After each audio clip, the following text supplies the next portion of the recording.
Well, John Browning, how is your week this week? How is it? Been going okay. It's been a little bit. I'll call it a little bit long because we got a new grandson, and so Yay! my yeah, it's very cool. Grandparenting is like the coolest thing ever. That's But awesome. what comes with that, because we're close, and so my wife, not only does she works outside the home, and then when she does have some days off, or I've got some time off, we're going over and we're helping out because they also have a 1 year old. So a one Wow. year old and a Okay. 3 week old is very interesting. So I'm going over there after this. I'm going over to help out with dinner time. Okay. So that's very good information. Thank you for sharing that. Congratulations. It ties right into our topic today. Because So of what you're course, what you're dealing with right there is chapter 7 of your book, which is complex adaptive systems. And that's exactly what you're dealing with is families are complex. You are adapting now to a new grandchild. They're adapting to a new child, and it's all systems. And so lots of things are moving, a lot of moving parts right now. That's very fascinating how you are living out in real life a different aspect of a complex adaptive system, which is what you talk about in chapter 7. And I'm glad we're talking about it because I know we've done an entire podcast around that. I get confused on what that means when it comes to building a life. So help us understand chapter 7 of your Amazon bestselling book, Complex Adaptive Systems. Put that in layman's language for us, will you? all right. So it sounds complex. It does. So it scares people off, right? But I think it's an important topic that many financial advisors ignore or brush over because it sounds complex. It And we does. want to make things as simple as possible, but no simpler. And that's true. That's exactly what I want to do. But I think this concept is important to understand because if you don't understand it, you're going to expect that there's a limited number of inputs that you can figure out mathematically. Okay. So that's the difference between a complex adaptive system and a merely complicated system. So Mhm. my car is a complicated system, right? It's got a lot of moving parts, but there's a limited number of parts. And there's a list of exactly what those parts are and how they go together and how they interact with one another. In general, unless you hit another car, you have an Right. accident, and then even that you kind of know what happened, right? You can figure it out sort of mathematically and logically what's going on. A complex adaptive system, and in the book, in the chapter, I give a story about another complex adaptive system, which is nature. You have to get the book to read that story, but it's nature is another example of a complex adaptive system. That means that there are so many different inputs that are so diverse that it is literally impossible to figure things out mathematically and understand exactly what's going to happen.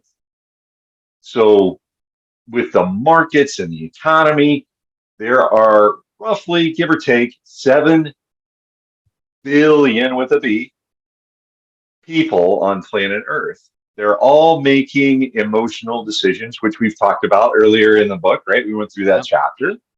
We can't we can't make a decision without having our emotions, whether we like it or not. Us logical guys like to think that we can, but it doesn't work. So we're all making emotional decisions, and we don't even sometimes understand when we look back. I don't know why I did that. I just don't know.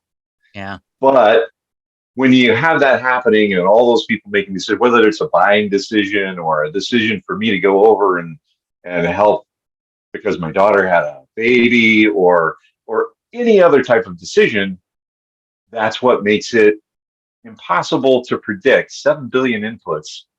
And they don't even know exactly sometimes why Yeah. they do things or make certain decisions. That's what makes the economy and the markets a complex adaptive system. And for those that try and quantitatively predict, you can have some success for a while, but back in the 90s, this was a big thing, right? quantitative investing was the way to go and the only way to go and take the emotions out of investing. And it works for a while, and it works to some degree. But eventually there is that, you hear it referred to as a black swan event, right? Like COVID-19 or something like that. Something big, different, unexpected happens, or sometimes it's something small that happens. Maybe it's in your life that you didn't expect. Yeah. It happens like having a new grandbaby, because that new grandbaby doesn't affect your financial situation at all as a grandparent, does it? Either now or in the future. So that's a complex. Christmas is coming. Yeah, it is. Well, and that impacts your life today. And as you work with people at Guardian Rock Wealth, you're helping them build a life and not just a portfolio, right? So you've got to understand the dynamics of your life and what stage of life are you in. Do you have young kids? Are you planning for college? Do you have older adult kids who are having babies? What do you want to do in 5 or 6 years? How much time do you want to? All of that plays into a great financial plan. And it is very complex, both the family situations, but also the markets and all that. And life changes. And so that's why it's important to have somebody like John on your team, so that you can talk with him and meet with him and share with him what's going on and go, wow, okay. I mean, in our lives, right? In the last 6 weeks, my mom's passed away, my father-in-law's passed away. Okay. That's complex. You got to deal with all of that. Okay. Well, boy, that's always sad, but yet I'm getting inheritance from my mom. Well, that's money I wasn't expecting. What do I do with that money? And so you have to, life changes, and you need somebody like John to go, hey, dude, here's what's going on. What are my best moves? Where's the market? It's time to buy because it's on sale. Well, maybe or maybe not. Depends on what you're trying to make happen, right? And that's why conversations are so important with you and your clients. Right.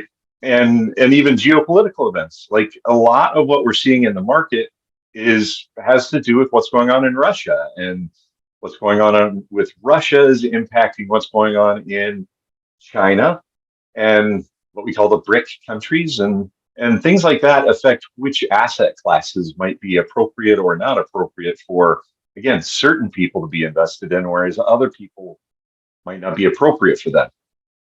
So things like that you don't expect, I mean, maybe we sort of expected that at some point Russia would invade Ukraine, but we didn't know when, we didn't know to what extent, and we didn't know how the rest of the world would react. Right. That affects your portfolio to a great degree. Yeah, absolutely. Like and so many times when we hear that type of news, we think like one level deep. You because you're a financial geek, you think like 6 levels deep, and you start thinking about all these ramifications, and it starts making sense to you and how you're going to guide and counsel your clients. Most of your clients, I'm assuming, are like me, and we don't think that deeply, right? Because we don't understand the complex adaptive systems that are out there that are affecting things, because we're busy doing our job and taking care of our grandkids. That's why we need somebody like John Browning on our side, right? There we go. And it comes back to what we talked about in chapter 7. The last episode or chapter 6 was why you should trust a financial advisor. When you have trust, you can talk to John about not only complex adaptive systems, but really simple things. Like, John, I need some more life insurance. And then you have that discussion and say, okay, where's that play into the whole thing? Or I need to start saving for college or whatever. We all live in a very complex system in our lives, and we need to be able to adapt to different changing things. And that's what John and his team at Guardian Rock Wealth help you to do. So reach out to John, guardianrockwealth.com.